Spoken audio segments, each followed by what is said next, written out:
Our love for pets and dealing with loss, just some of the topics up for discussion with Brendan O'Connor's Cutting Edge tonight at 9:35. But now we join Bryan Dobson and Sharon Violon for the RTE 6-1 News. Tackling the tracker mortgage controversy. Customer interests have not been sufficiently protected or prioritised. This is unacceptable. Banks to pay back and compensate victims by year end as the government tells them to put their customers first. There's absolutely no way to explain what we've gone through in the last decade practically. We are still going through it. French woman stabbed to death in Dublin city apartment. Gardaí recover weapon believed to have been used on the account manager at PayPal. This sort of tragedy is rare, and it emphasises just how good people are here because everybody's concerned. Preparing for the worst, a potential flu outbreak adds to concerns for the health service as winter approaches. I fear if there's any type of outbreak, any type of surge, we will be overflowing with patients, and that's not acceptable for anyone. Planes, trains and automobiles. New research reveals our transport habits and they're not all good.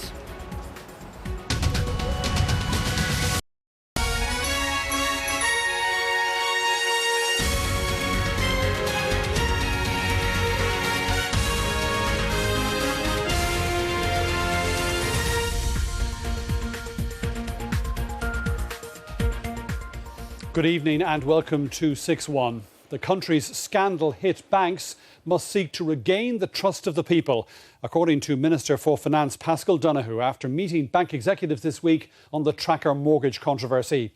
Accusing the banks of taking a legalistic approach to the scandal, Mr Donohoe outlined a series of government and central bank actions designed to give restitution and compensation to the thousands of people wrongly taken off tracker loans. For their part, the banks involved have given details, some for the first time, of the large number of customers affected. After the personal stories of those overcharged by banks in the tracker controversy, today Paschal Donohoe had this message for the financial institutions. The top priority in the resolution process is that all affected customers are identified and that wrong is but right through redress and compensation. In this regard, I note the commitments made by the banks to meet the demands of the government and requirements of the central bank. During the course of my meetings, the banks have confirmed to me that the majority of affected customers included in the group of already processed cases will receive redress and compensation payments before the end of the year. But he warned there could be sanctions. Customer interests have not been sufficiently protected or prioritised. This is unacceptable. Accordingly, I have mandated the Central Bank under Section 6A of the Central Bank Act to prepare a report from me on the current cultures and behaviours and the associated risks in the retail banks today and actions that may be taken to ensure that banks prioritise customer interests in the future. It came as banks promised to compensate thousands of customers this year. Permanent TSB said almost 2,000 affected customers would be offered redress by the end of December. All mortgage holders will have been restored to the correct rate by next week. Ulster Bank said 3,500 customers were affected. It said 1,000 will receive payments by year end and the remaining 2,500 by next April. Ulster Bank said any customers who lost their homes will be offered a €50,000 initial payment. AIB said 4,152 customers were affected. 3,500 were already compensated and there would be redress paid for the rest by the year end. KBC has identified 490 affected customers. It said payment would be made by December 31st for the majority. Bank of Ireland said 4,300 had been identified, all of whom will be compensated by year end. The central bank said today more people had been affected than previously thought. I have no doubt more people will be identified for inclusion in the compensation and redress scheme. And that deadline for those disputed or affected customers that the banks don't agree with us has now been set for November. And that's really important line in the sand. Meeting bankers this week has focused minds. The next few months will tell whether it yields concrete results. Well, some of those affected by the tracker controversy say today's statements from the banks do not change anything for them. Opposition politicians have called for a criminal investigation and demanded greater accountability from our financial institutions. A financial and personal toll, in some cases lasting years. In 2009, Hazel Melbourne was refused a return to a tracker rate on her permanent TSB mortgage after opting to fix for a 2-year period. Instead, she was offered a variable rate. There's absolutely no way to explain what we've gone through in the last decade, practically.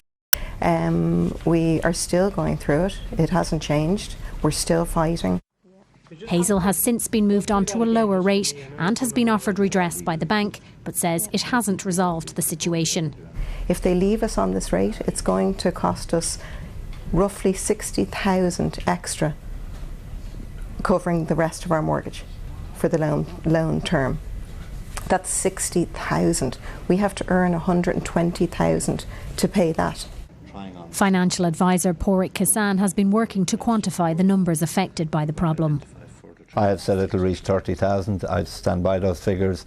If every cohort that I have identified that should be back, I think it'll reach 30,000. Today, opposition politicians were watching the updates from the Finance Minister and the banks. Yeah, well, apologies, statements, promises are just not enough. The banks can't be trusted. And we need criminal prosecutions against those who are responsible for this. We need heavy sanctions imposed on the banks. Particularly if you're an Ulster Bank customer being told that 2,500 of their customers, which they wrongly, unlawfully took money off, that it will be 2018 before that money is returned to them. 2,500 having to wait, some of them up to 8 months, and the Minister thinks that that is an appropriate admonition of the banks. When you look at the numbers, you really get the sense that there's a lot more to come. We really have not got the full story here in relation to the extent of this problem, or indeed why it happened in the first place. The people affected say the real cost to them is very difficult to quantify. Sinead Morris, RTE News. Well, David Murphy is standing by for us now. David, we have a formal timeline for restitution. We have a list of potential sanctions. We also have this wider review into the banks, into their behaviour and into their culture. Can mortgage holders at home tonight be confident that the banks are finally being held to account? Well, I think probably in the meetings with the bankers, which happened just behind me in the Department of Finance, probably have been helpful in the sense that we've got a new set of deadlines and a new set of commitments. The only problem is the banks have broken deadlines before on the tracker loan issue, so we'll have to see whether they keep with those commitments. The other thing is that Paschal Donohoe has laid out a number of measures he can take against banks, sanctions against banks, if they don't keep with those commitments. We'll have to see how that goes. Interestingly, one of those sanctions is reviewing the bank levy, which is essentially a payment made by the banks to the central bank. Effectively, it's a form of taxation. They could jack that up if, for instance, the banks don't keep with their commitments. Ironically, despite all the talk of criminal investigations and demands for criminal investigations by the opposition, it's clear from what's been going on over the past year or so that many of the bankers have been looking for a pay rise, because the Finance Minister, Paschal Donohoe, said that he will not be reviewing the cap on bankers' pay or the ban on bonuses until the tracker loan issue is resolved. David Murphy, thank you. A murder investigation is underway after a woman died following a stabbing at an apartment in Dublin city centre. 37-year-old Anne Colomine, a French woman who worked at PayPal, was found dead at her home on Gardner Street Upper. Her partner is being treated in hospital. The body of Anne Colomines was removed this afternoon from the Dorset Square complex on Upper Gardner Street, where she was found dead last night. Gardaí were contacted by a concerned friend and discovered the 37-year-old in the kitchen of the 4th floor apartment at around 11:30 p.m. She had been stabbed several times. Her partner was also found in the apartment with serious injuries. He was taken to the Mater Hospital, where he underwent surgery today. The DSPCA removed 2 cats from the apartment this morning as Gardaí conducted a forensic examination. Always, now this is Mater Hospital, always coming ambulance, Garda. Yes, there is not news for me. Yes, and of course this is for me shock. Originally from France, Anne Colomines worked as an account manager for PayPal. She worked in Dublin for at least the last 5 years, previously working in the business sector in France. Her 35-year-old partner is originally from Brazil. They're believed to have married in France. The majority of people living in this parish are foreign. The majority of people of the city are immigrants, and over 50% of the population. And this sort of tragedy is rare, and it emphasises just how good people are here, because everybody's concerned. Forensic specialists have recovered a knife at the apartment which they believe to be the murder weapon. They have begun a murder investigation, but they say they're following a definite line of inquiry. Paul Reynolds, RTE News, Gardner Street, Dublin. Now, still to come on tonight, 6-1 charged with murdering his mother at her Belfast home. A 27-year-old man appears in court. And coming up in sport, rules revealed. Joe Kernan announces his squad for the upcoming clashes against Australia. And Gordon Elliott's Cheltenham winner Fiona is put down after suffering a broken leg. The Department of Health has declared a hospital superbug known as CPE a public health emergency. Nurses have warned that the health system will struggle if there's a serious flu outbreak this winter. Colder weather brings with it an array of bugs that result in many more people needing medical attention. Superbugs resistant to antibiotic treatment also put pressure on the health system. And today the Minister for Health announced one particular bug, Carbapenemes enterobacteriae, or CPE, has been declared a public health emergency. We're taking a very significant step today in convening the National Public Health Emergency Team. This team will meet on a weekly basis and it will provide weekly reports monitoring this. Not everybody who has colonised or by CPE, in other words they have it in their gut, has or developed CPE infection. Infection is when it gets into the bloodstream, and for those individuals who do have it, it is a significant infection with a significant mortality. The move comes as the Health Department is also spearheading a new effort to promote proper use of drug treatments in order to reduce the rate bugs grow resistant to them. Against this backdrop, nurses today warned any winter surge in influenza will push an already creaking health system towards breaking point. The situation's getting worse, not better, as we go into this winter. So I fear if there's any type of outbreak, any type of surge, we will be overflowing with patients, and that's not acceptable for anyone. That warning. Questions have been raised about the efficacy of the flu vaccine being offered. The strain of influenza vaccine that the Aussies used, and that doesn't appear to have been that as effective as we would like it to be, is the same strain that we are currently giving patients. The Minister for Health and the HSE emphasised today, however, the vaccine remains the best option for vulnerable groups. It's important that the flu vaccine is taken. It can provide 50 to 60% prevention against hospitalisation for the elderly and 80% protection against death from flu, even if it's not a perfect match for the flu that comes into the country. Tony O'Brien said the health service will deal with any upsurge in flu cases as it would with any other public health emergency. Joe McGraley, RTE News. RTE News. Sinn Féin and the DUP have been meeting at Stormont again, but there's still no sign of a breakthrough in their row that collapsed power sharing 10 months ago.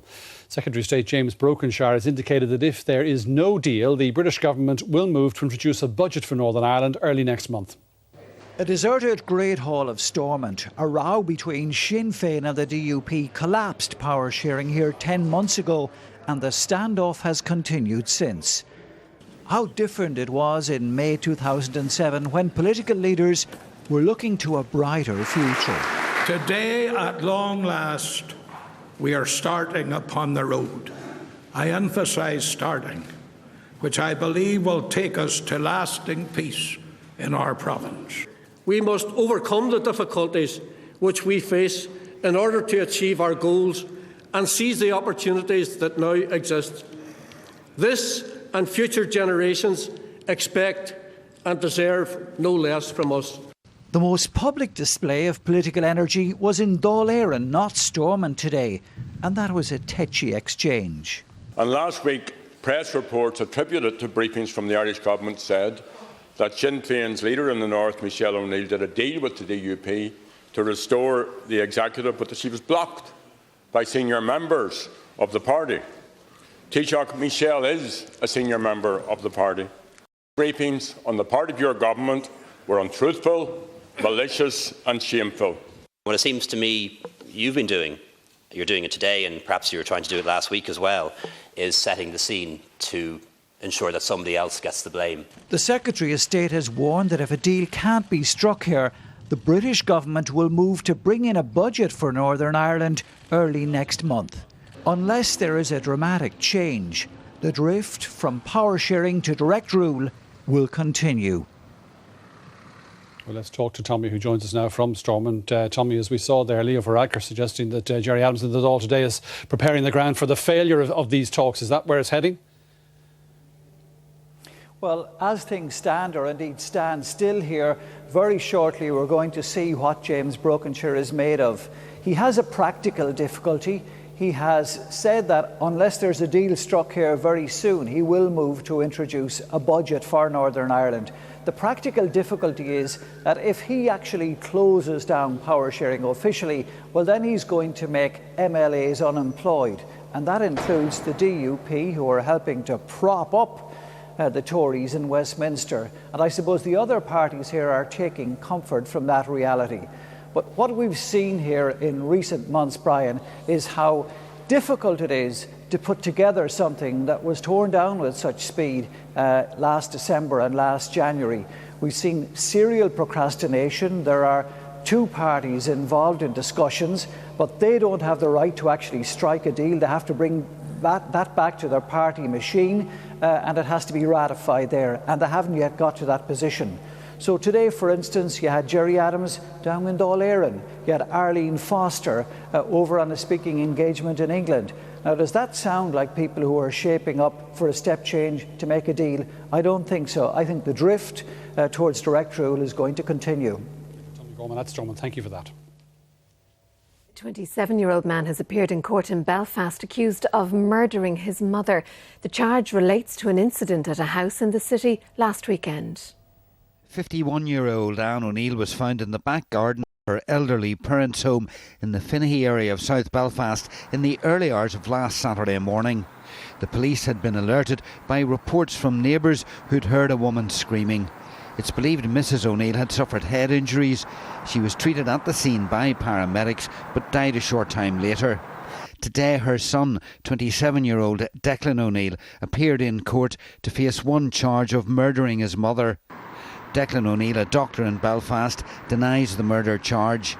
He spoke only once in court to reply yes when asked if he understood the allegation against him. No further details of the incident in which Mrs O'Neill died were disclosed during the brief hearing. A 23-year-old man who was also arrested in connection with the death of Anne O'Neill was released on police bail pending further inquiries. Declan O'Neill was remanded in custody on the charge of murdering his mother, Anne O'Neill. There was no application for bail made on his part, and he's due to appear back here in court again in 4 weeks' time. Brendan Wright, RTE News at the Laganside Courts, Belfast. 300 new jobs are on the way to Limerick. Regeneron Pharmaceuticals, which develops drugs for cancer and heart disease, has announced a €100 million expansion in the city.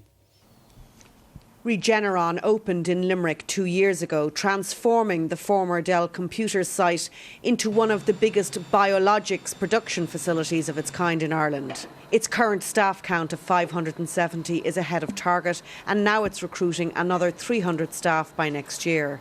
It invents therapeutic drugs for serious illnesses like heart, eye, allergic and infectious diseases and cancer, making the Limerick plant vital to its global growth.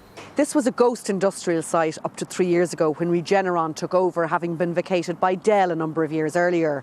With sub-suppliers and contractors, up to 1,000 people could be working here next year. Finding the right talent, they say, has been key to that expansion. We knew coming in here we'd get good talent. We never questioned if we could be successful here. This plant is the largest one in Ireland, and it's one of the largest in the world for the work we do. It came up in about 2 years, which is many years faster than a typical build. And, the vast majority of this was done on the backs of people from Limerick. 90% of our people are from Munster. Ireland has attracted €3 billion in investment from these companies in recent years, but keeping skilled graduates here is essential for growth. Talent is really where the battle is in terms of winning investment. And, on a global front, having the right people is what makes successful businesses. And Ireland has very rich talent. I think we need to continue to do that. And it's, I suppose, one thing from a government perspective, commitment to education system, bringing the right talent through the STEM, through the engineering and science and maths is critically important. Kathy Halloran, RTE News, Limerick. New figures on transport habits show men are more likely to receive penalty points for holding a mobile phone while driving, while women are more likely to be caught for speeding. Figures also show there's been a 20% drop in the number of motorists receiving penalty points. Today, courtesy of the CSO, an insight of how we get from A to B, walking though not included. According to these latest figures, there is now a total of 2.6 million vehicles driving on the roads. Last year they covered 48.5 billion kilometres. That means each vehicle drove an average of 18,441 kilometres. Not everyone, though, is abiding by the rules of the road. Just under 200,000 penalty point notices were issued in 2016, a fall of 20% on the previous year. Male drivers received more notices than their female counterparts, with a 63 to 37% split. Men were more likely to receive their penalty points for holding a mobile phone. Among women, they were more likely to be caught for speeding. The stats also show there were 114,000 driving tests conducted last year. The pass rate was 54%. 1.5 million cars underwent the NCT. 53% failed the initial test, while the pass rate for subsequent tests was 94%. As for public transport, 282 million passengers used the services last year. Most, 200 million, opted for the buses, with 42 million taking the train. The Luas carried 34 million passengers. And Dublin Airport accounted for 85% of air passengers in Ireland. The Dublin Heathrow route carried the most, with 1.75 million taking the flight. A snapshot of how we use planes, trains and automobiles. Conor Hunt, RTE News. Now, there we take a break, but still to come more on the Tracker mortgage controversy. We'll be speaking live in studio to the Minister for Finance, Paschal Donohoe. And ain't that a shame indeed? US rock and roll pioneer Fats Domino has died at the age of 89.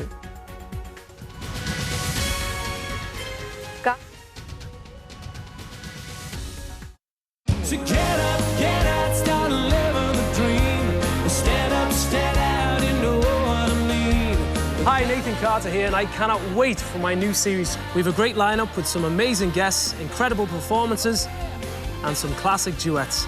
I even get to pull a few pranks on my fans. Perfect for those long, dark nights. You won't want to miss it. The Nathan Carter Show starts Sunday, November 5th on RTE1. The Harry Corrie Snuggle and Save event is now on, with great offers in store and online at harrycorrie.com. Harry Corrie, the curtain and bedding specialist.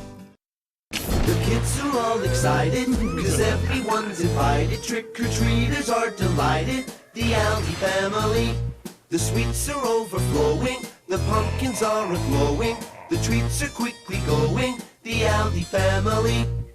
The amazing Halloween range at Aldi, in store now. The way we drive is changing. Toyota is leading that change with the world's greatest hybrid range. Powerful, efficient, and with a stronger resale value than diesel. We're making the change even easier, because now you can upgrade to a Toyota hybrid for free. There's also a trade-in, trade-up bonus of up to €4,500 and APRs from just 2.9%. So make a change for the better today. Toyota. Built for a better world.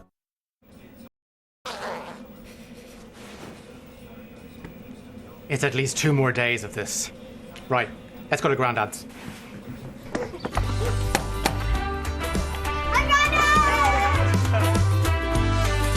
When the heating in your home isn't keeping you warm, Your only option is a Grant boiler.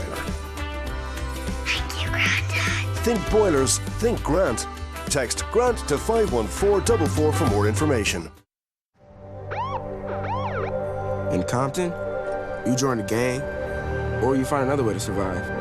You gotta make your own path. A lot of horses around here are throwaway horses. My horse was headed to the slaughterhouse when I got her. We nurse them, cater to them, and bring them back to life.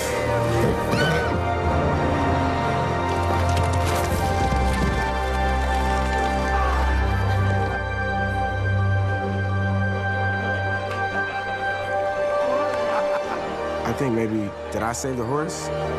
Or did the horse save me? The nights are getting longer, so fill them with some of the latest shows streamed on Now TV. Embrace the dark thoughts of a troubled cop in this new revenge thriller. Then see the wild side of 70s New York. Before stumbling through every eerie episode of The Undead, it's time to draw the curtains and discover hundreds of box sets. So that's must-see shows without a contract. Start your 14-day free trial. Now TV. Now you can. At Argos, treat yourself with free vouchers. €10 when you spend €100 or €5 when you spend €50. Go Argos. I used to let frizz rule my life. Then my stylist clued me into Salon Powerful Frizz Control that lasts up to 72 hours. New Tresemme Keratin Smooth, lower sulfate cleansing system, enriched with keratin, and now with marula oil, leaves hair salon smooth. Tresemme. Professional at your fingertips.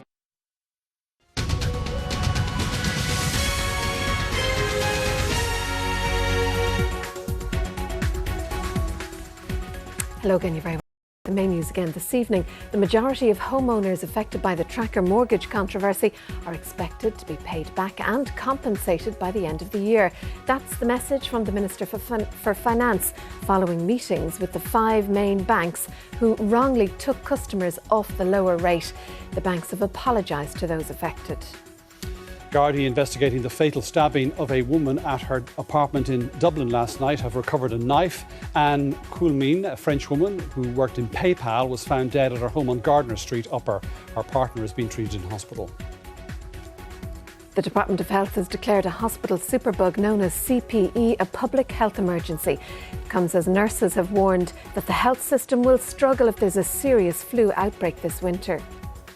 Well, let's stay with our main news this evening, developments in relation to the tracker mortgage scandal. We're joined in studio by Minister for Finance, Paschal Donohoe. Minister, thanks for joining us on the programme. Thank you, Brian. You issued a detailed statement today. In the last few days, you've been meeting the heads of the various banks to discuss this controversy, to admonish them, was the phrase used, I think, by the Taoiseach when he was talking about this. How, as a result of all of that, has the compensation and the restitution to those who have been affected and identified as been affected, how has that been advanced, brought closer? Well, I've been supporting the work of the Central Bank and the probe and the engagement they have had with the banks. What has now happened today is the 5 banks who account for the vast majority of this issue have issued a statement outlining the timeline by which people who are owed money will be repaid back. And I've also agreed with the banks that the Central Bank will put in place a process to adjudicate if any more people deserve compensation and payment. They will report back on this matter later on in the year, and that will allow us to know if more people need to be paid, and that will be clear by the middle of December. Right, at the moment the figure is about 13,000, I think, identified, isn't that right? But that is expected to rise. The Governor of the Central Bank has indicated that the figure could go up to approximately 20,000 as a result of this probe. From the engagement that I've had on this matter, I think that is very, very possible. The other crucial thing that we've emphasised today is I've outlined what I will do if the Governor of the Central Bank and the Central Bank indicate to me that this matter not heading towards a resolution in the coming weeks and months. In situations where there's a dispute between an individual or family who are taken off the particular rate and the bank, perhaps the amount of compensation that they should be paid, perhaps the amount of money, their own money that they're due back, who decides actually what's the figure? Who adjudicates? Independent figures are put in place that have to be agreed with by the central bank, who will make that adjudication. In terms of the levels of redress, the central bank have a scheme that's called Principles of Redress that outlines who can get what and why. That will be done by the central bank. It's not appropriate, as I hope you can understand, that I as a politician or the government get involved in individual cases. That will be done by the central bank. Of course, the people involved in this will tell you that they've heard promises before. If this could have been sorted out by promises, it would have been sorted out a long time ago. Do you trust the banks to deliver? And well, firstly, I'm well aware of how people will feel about this. We've had lots of discussion recently about consumers, about cohorts, about consumer affairs. This is people's lives, and this has gone on for years. So I can entirely understand the response that those poor folks will feel as a result of what I've just said here today. But the banks have indicated now timelines in relation to how this issue will be resolved. I will hold the banks accountable for doing that. The central bank have a clear role. They've outlined what they will do in relation to other individuals, and I'm looking to support that process. How are you going to deliver that accountability? Because that's the big failing, I think, that very many people identify in all of this, that at the end of the day, the banks really have been a law unto themselves. Yeah, and again, so conscious of the distress that has been caused to so many by this, numbers that could yet grow. I've identified a number of ways in which we will do it. The first one is, on the basis of what the central bank comes back to me with, I may decide to introduce new requirements for the banks to report directly to government. The second thing that I've indicated is, of course, the Irish taxpayer, everybody who's watching this programme, is a shareholder in three of our banks. If this issue is not resolved in the way the central bank want, as a shareholder, I will take action on behalf of the taxpayer next year on this matter. But why is a shareholder only now, when we know that this controversy has been evident for several years at this stage? Sure, the central bank are involved in a probe in relation to this issue.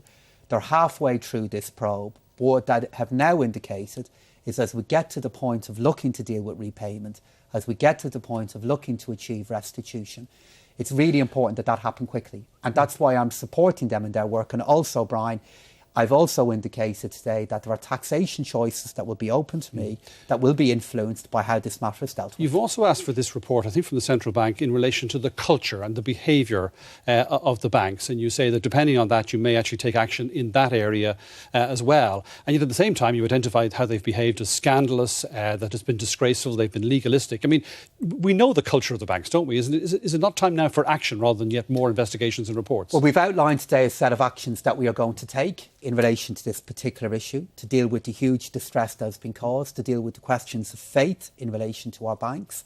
And I know the banks are aware of the challenges and questions that are there, but they have to respond back. We're outlining how that will be done. In relation to culture, I am now deeply aware of the culture in relation to a particular matter. What I need to understand is the breadth of the cultural progress or challenges that we have in the banking industry. That's why I'm mandating the central bank to do this work. Will anybody ever be held to account for this? Well, the central bank have the power to do it. One bank has already been fined €4.5 million for it. They have a whole suite of powers that I will encourage the central bank to use. But of course, the probe has to come to an end. OK, Minister Pascal. Can I just make one point before I wrap up, please? I'm just conscious of the fact that this is your last day on this programme. You've served the country and everybody who's been looking at you so well for so long. And I just want to wish you the best of luck on the radio. All right, well, you're very kind. Thanks very much indeed, Minister. And I look forward to talking to you on the radio as well. So do I, Brian. Thank you. Thanks indeed. Minister Pascal Donoghue, thanks. A Tusla social worker has said there may have been a cover-up when a file on Garda whistleblower Sergeant Maurice McCabe was sent to her for review as key documents were missing. The tribunal is examining allegations of a senior Garda smear campaign against Sergeant McCabe and today heard from one witness who was unable to give evidence in July. Lisa O'Loughlin of Tusla's Sexual Abuse Regional Team, here on the left, was given the Sergeant McCabe file to review in July 2016. The file contained a false rape allegation made against the sergeant. This happened when a historic abuse allegation was incorrectly inflated to a more serious one. By By July 2016, Sergeant McCabe had been told in a letter from Tusla that the rape allegation had been made, and his solicitors had responded, disputing the accusation and asking how it had come about. Ms O'Loughlin confirmed that key documents relating to the Garda notification of the false allegation and the correction later made were missing from the file. Counsel for the tribunal suggested that someone had deliberately removed elements in order to cover up substantial error. Patrick Marinan said that it looked as though those involved in making error after error had removed documents. Ms O'Loughlin said there may have been a cover-up, but she could not say who might have been involved. She also suggested that it might be possible that the documents were not originally put on the file. Mr Justice Peter Charlton said that when the tribunal got the file, all the documents were on it, and that was a very stark set of facts. This section of the tribunal investigating the Tusla file has now concluded. Public sittings are expected to resume in around 4 weeks. Sandra Hurley, RTE News, Dublin Castle. A professor of psychiatry has told an Oireachtas committee that the mental health of every person in Ireland is being damaged by the 8th Amendment. Deputy Mattie McGrath of the Rural Independent Group walked out of the committee this afternoon, describing it as a charade. Alva Keneally of our political staff reports. This is the 5th week that the Committee on the 8th Amendment has sat in public session, and today it dealt with issues such as terminations in cases of rape or terminations when there's fetal abnormalities. But the first witness before TDs and senators this afternoon dealt with the issue of mental health. In her opening statement, Professor Veronica O'Kane said the mental health of every person in Ireland is being damaged by the 8th Amendment, and she criticised the current legislation, the Protection of Life During Pregnancy Act. In order to have abortion because of a risk of suicide, a woman will have to see a minimum of 5 doctors. In my own experience, the delays have been unacceptable.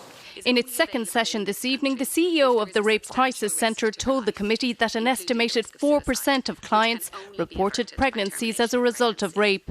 Of that 4%, a little over a third of our clients went on to parent, while a little under a third terminated their pregnancy. Later, Deputy Mattie McGrath took offence when the Sinn Féin TD Jonathan O'Brien said he had mesmerised the committee with his line of questioning. Yes. Deputy McGrath, if it's your choice to leave, I'd be grateful if you did. The committee is continuing its hearings on termination arising from rape. Later, it'll hear from representatives of Termination for Medical Reasons Ireland. Alva Keneally, RTE News, Leinster House. The British government has been accused of making up policy on the hoof. The accusation was prompted by the Brexit Secretary's comments that a parliamentary vote on a Brexit deal mightn't happen until after the UK has left the EU. Under construction, repair work may be well underway on Westminster Palace, but MPs were today more concerned with just how much construction is left to do on a Brexit deal. Parliamentarians have been promised a vote on the final agreement. Speaking before a Commons committee, Brexit Secretary David Davis raised eyebrows by suggesting that vote might happen after the UK has already left the EU. Sorry, the vote of our Parliament, the UK Parliament, could be after March 2019? Yes, it could be. The reason for that, he said, was that negotiations could very well go on until the last minute. It's no secret that the way the union makes its decisions tends to be at the 11th minute, the 59th minute of the 11th hour of the 11th day and so on. And that's precisely what I would expect to happen here.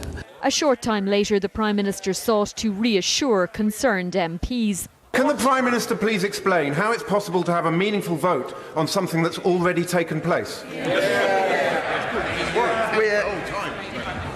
As the Honourable Gentleman knows, we're in negotiations with the European Union.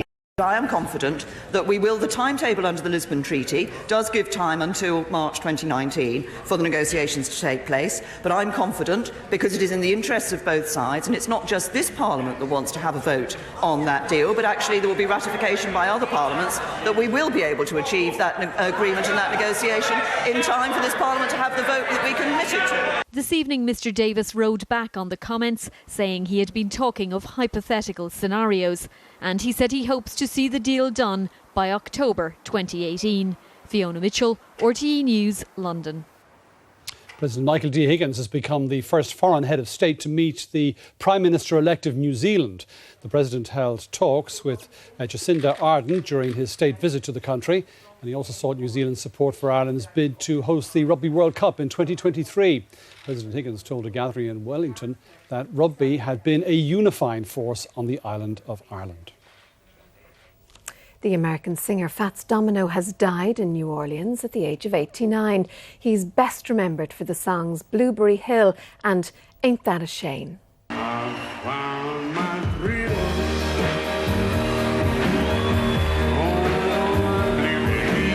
Blueberry Hill, first recorded in 1940 and best remembered for the version recorded by Fats Domino. It became his greatest hit. From New Orleans, Domino was one of the most influential rock and roll performers of the 1950s and 60s and was one of the first rhythm and blues artists to gain popularity with a white audience. Another big hit was Ain't That a Shame.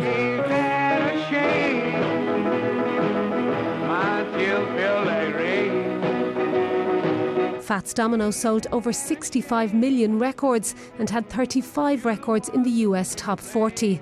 Elvis Presley was one of those who cited him as an influence. Fats Domino was inducted into the Rock and Roll Hall of Fame in 1986. He spent his final years in New Orleans and had to be rescued from his home following Hurricane Katrina.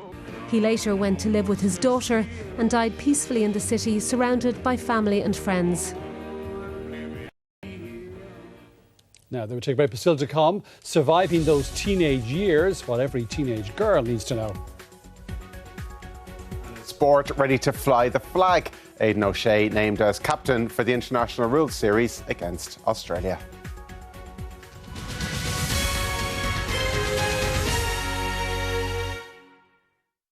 I don't want excuses.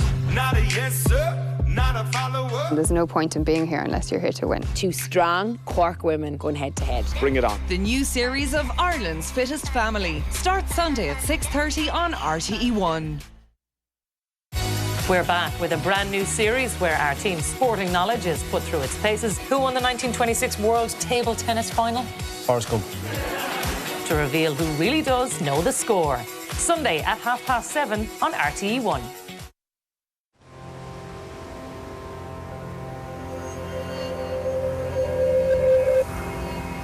Are you sure it's safe?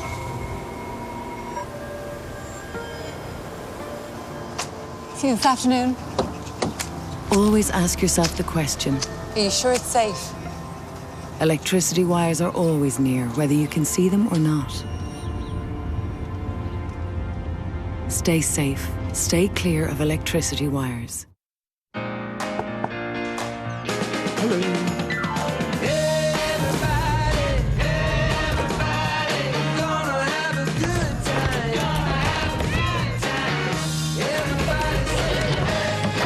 Everyone's favourite drinks at your fingertips. Tassimo.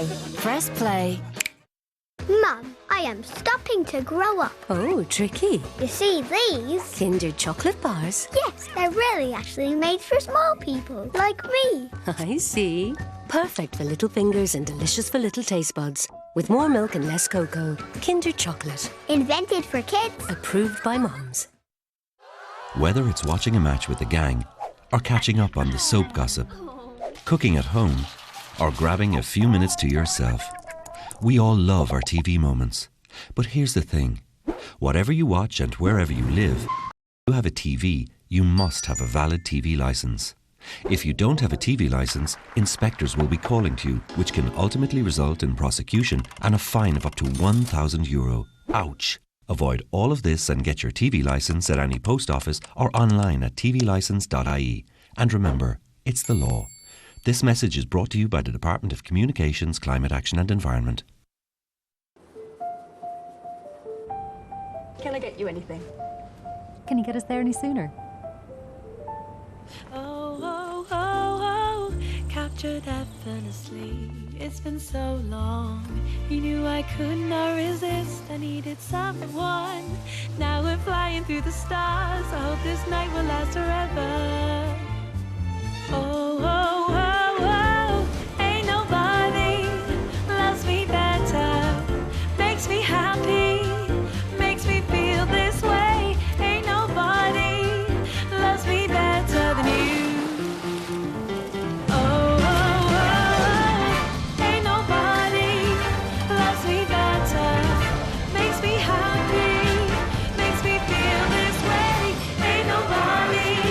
TUI, we cross the T's, dot the I's and put you in the middle. TUI, discover your smile.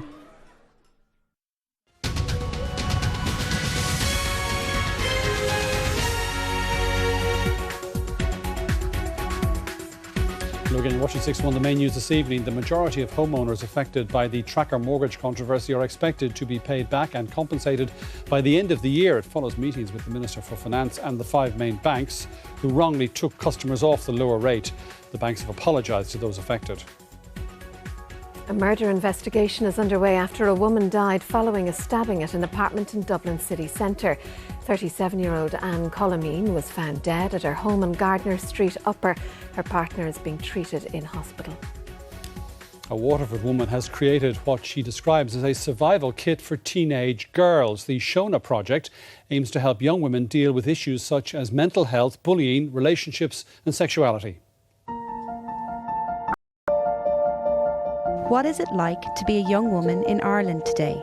These days everyone knows everything because it's all on social media. Then there's like pressure to be this different type of person. There's the pressure of exams and dealing with all that stuff. And some days your best is awesome. The girls of Presentation Secondary School in Kilkenny are being shown a new way to cope with the pressures of teenage life. Tammy Darcy has created a support programme called the Shona Project, which includes school workshops and a website. The Shona Project, in a nutshell, is a survival kit for girls. So we just noticed that there seems to be like a lot of issues with teenage girls at the moment, and they seem to be magnified with social media. And we were just worried about, making sure that these girls had the tools to navigate through all these challenges. After Tammy's workshop, the students take the Shona Pledge. I have a beautiful soul, a brilliant mind and an open heart. I acknowledge that I am an ever-growing and always learning work in progress. I own my flaws and I will succeed in spite and maybe because of my weaknesses. I promise to lift up other girls, to have their backs, to appreciate and celebrate our differences, and encourage them to always be themselves. I will always be myself. I promise to be kind. Not just to others, but also to myself. I will use my voice in a positive way and be a positive influence in this world. I am enough. I am enough. I am enough. Eleanor Mannion, RTE News, Kilkenny. Let's get the sports news now. Here's Paul. Thanks, Sharon. Good evening. Aidan O'Shea has been confirmed as Ireland's captain for the upcoming International Rules Series against Australia. Joe Kernan named his panel for the 2 tests beginning in Adelaide on November 12th. The stars of the future were in Croke Park today for the Dublin Cumann and Munskell finals, but so too were the stars of today. This afternoon at GA headquarters, Ireland International Rules manager Joe Kernan announced his 21-man squad, with 2 places still to be filled for the upcoming trip down under. And the 2 tests, first in Adelaide and later in Perth, against the Australians. The Ireland team will be captained by Aidan O'Shea, with Monaghan's Conor McManus the vice-captain. The Ireland squad sees Mayo with the highest representation with 4 players: Chris Barrett, Brendan Harrison and Pierce Hanley, who's based in Australia. Kerry have 3 footballers in the travelling party: Peter Crowley, Paul Ganey and Paul Murphy. In total, 14 counties are represented, including 1 each from Clare, Cork, Cavan, Kildare, Donegal, Sligo, Roscommon, Tipperary, Laois and Galway. Ever since I was asked for the first time to play, I've always put my hand up and wanted to play. So, it's an opportunity to play with all the guys and represent Ireland and give it a right go against the Aussies over there, which we didn't do very well the last time. But hopefully this time we go over, get together and give it a right rattle. A big talking point is the absence of any player from 3 in a row All-Ireland champions, Dublin. We spoke to 10 players and we got to give these boys credit. These boys are after having a fantastic 3 years with their county. They've worked so hard. When the All-Ireland final's over, all the problems seem to come. They have club matches, they boys with injuries, boys who can't get any more time off work because I'm sure there's been sacrifices made all year. So, no, it's unfortunate, it's disappointing, but it's just one of them things that it can't be helped. Both of these international tests will be televised live by RTE Sport. The first on November 12th, that's a Sunday morning at 4:55 a.m, so you're going to have to be up early to watch it. And also, of course, the following Saturday morning, November 18th, at 8:30 a.m, the programme begins. Live from Adelaide, live from Perth. International Rules Football, Ireland against Australia. Marty Morrissey, RT News, Croke Park. There's more action in the English League Cup tonight. In-form Spurs take on London rivals West Ham. The last time the sides met, both clubs were fined for failing to control their players after a melee. Meanwhile, Everton take on Chelsea in their first match since parting company with manager Ronald Koeman. 2017 champion bumper winner Fiona has been put down after suffering a broken leg. The Gordon Elliott trained mare came from last to first to win the Cheltenham race in stunning fashion. The horse broke a hind leg this morning while on the gallops in Meath. And finally, in hockey, Scotland claimed a 2-1 win over Ireland in the third and final match of their series in Belfast today. That's all the sport for now. Back to Sharon. Thank you, Paul. And the main news again this evening, the majority of homeowners affected by the tracker mortgage controversy are expected to be paid back and compensated by the end of the year. It follows meetings with the Minister for Finance and the 5 main banks who wrongly took customers off the lower rate. The banks have apologised to those affected on this programme. Minister Paschal Donohoe said banks have now set deadlines and he will hold them to account. And a reminder that you can keep up to date with all the news as it happens on RTE News Now and with the News Now app. And before we go, we have a significant milestone to mark on this programme. Viewers will be aware at this stage that this is the last bulletin that this man here beside me will be presenting. On behalf of 6-1, the 6-1 team at the moment and 6-1 teams going back decades, and I know that's going to make you feel really old, Dabo, it falls to me to say thank you. You've been a rock to us. You've been our anchor figuratively and literally. I'm not going to look at you now because I know I'm going to get all teary. From my point of view, you've been a great friend and a mentor, and I'm sure the whole country joins with me this evening in wishing you the very, very best. Now, we mined the archives for your best bits, as they say in all the reality TV shows. There were too many to mention, too many to fit into a single package, but we did put together a flavour, if you like, of Dobbo through the ages. Hello and welcome to the programme. I'm mad about the boy. For millions of black South Africans, the moment they have waited for has almost arrived. You reaffirmed your commitment to the Stormont talks. Smaller parties and independent candidates, they are witnessing a moment in history. It's decision day for the American people. Hijacked aircraft crash into the World Trade Center in New York. Good evening and welcome to 6-1. On the silver screen.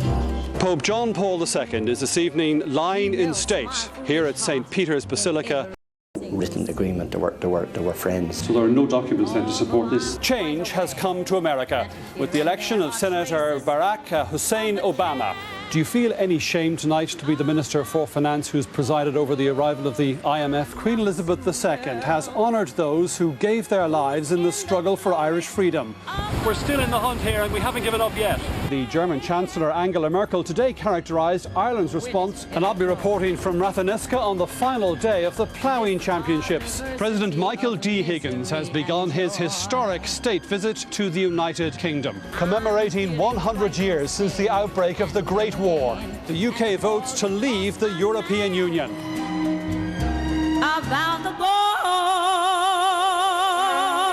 Thanks for with us and have a great evening. That's really, I'm completely taken by surprise. First of all, thank you, Sharon, for your very kind words, and wonderful working with you and Paul and everybody who's been on the programme now and over the years. It's been a blast, really has been fantastic. I'm looking forward to Pastures News, so I'll be on the radio more in Ireland from Wednesday of next week. So as I say, you know, I hate to go, but I'm afraid I have to leave. Yeah. Okay, so thank you and good night. I'll see you tomorrow.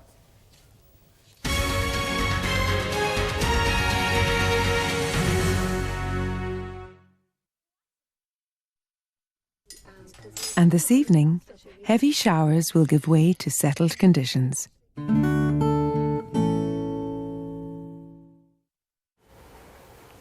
Hello, very good evening. My heart is racing too after watching all that. Well done, Dobbo, and good night. And I'm very happy to report some easy weather for for the next few days as high pressure settles over the country, bringing mostly dry conditions, not entirely dry, mostly dry conditions. We've still got some cloud bringing some patchy light rain and drizzle up over the country, mostly over the southern half of the country over the next few days. We're going to end up lying between two areas of low pressure, this high ridge of high pressure there building in between. So if we follow through the sequence over the next few days, we can see that area of high pressure settling right over the country. So mostly dry conditions, not entirely though. There's that northwesterly flow there for a time. Showers mostly onto western and northwestern coasts for a time, maybe drifting a little bit further south. But overall, the picture for the next few days is for dry conditions. For the rest of this evening, cloudy conditions, just a few patches of light rain and drizzle sneaking onto the southwest coasts, maybe overland too. And overnight tonight, the cloud base will probably drop a little bit and we might see some mist and fog on the hills and on the coasts as well. And the winds are going to be very light overnight, down light and variable in direction too, and temperatures down to 7 to 10 degrees. So mist and fog probably inland as well as the night goes on, and some maybe thickening to drizzle in places during the night. Tomorrow, the cloud mostly across southern coasts, the southern half of the country rather. The top half of the country is seeing the drier, brighter weather, and again a few patches of mist and drizzle forming, and maybe even the odd heavier burst of rain can't be ruled out during the afternoon on Thursday afternoon. Temperatures Thursday 13 to 14 or 15 degrees, light variable winds, high pressure sitting down right over us, but that high pressure over the country means cold nights. So Thursday night's going to be a cold night, probably going to be a grass frost, light variable winds, mist will form once again as the sun goes down. So that's Thursday night, 3 to 7 degrees. That's it for now. Good evening.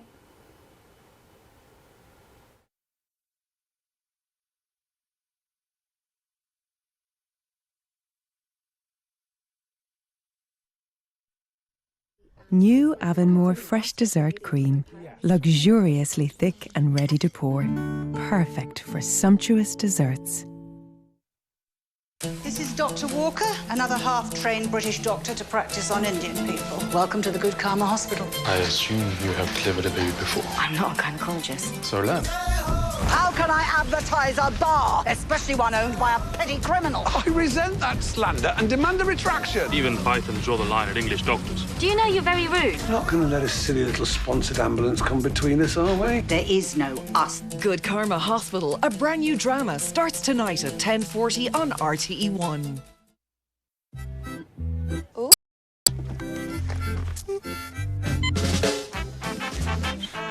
Money Smart, the new smart account from Unpust. Earn money back into your account, online wallets for budgeting, and more. Open yours today at selected post offices. It pays to be smart. The ship is trapped. BB-8 can set it free. But after a while, his batteries aren't strong enough. With Duracell's best formula, your BB-8 toy performs stronger for longer. So you've got the power to escape the dark side. And lasts up to 15 hours longer in your lightsaber toy. Duracell Ultra Power. Stronger power for longer. Star Wars The Last Jedi, only in cinemas. I want skincare to soothe my sensitive skin. At Garnier, it's naturally clear. No parabens, no silicons. New botanical skincare with rose water. 96% natural origin ingredients. And a bottle that makes it perfectly clear. Skincare I can trust to soothe and cleanse my sensitive skin. New botanical skincare by Garnier. Special occasions should be celebrated, but for Tim they mean heartburn, and for his twin Tom they mean indigestion. So they use Gaviscon Extra. It gets to work instantly, forming a protective barrier. So Tim and Tom can get fast relief from heartburn and indigestion, but not always from each other. Gaviscon Extra. The All-Ireland Hurling Final is an event like no other.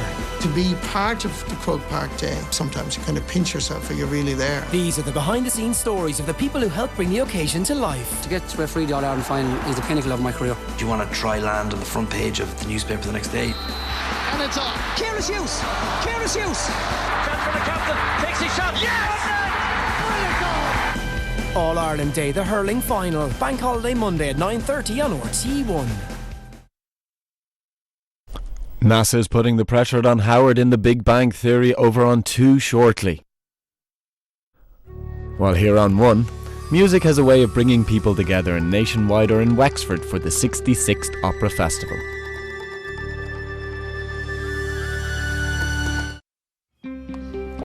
Making a difference in people's lives every day.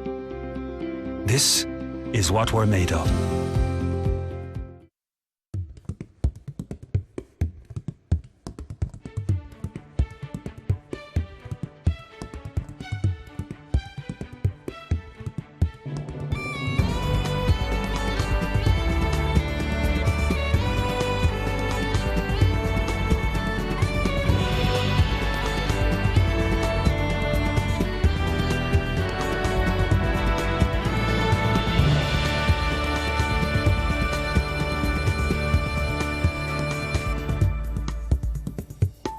On Nationwide this evening, the Russian-born opera singer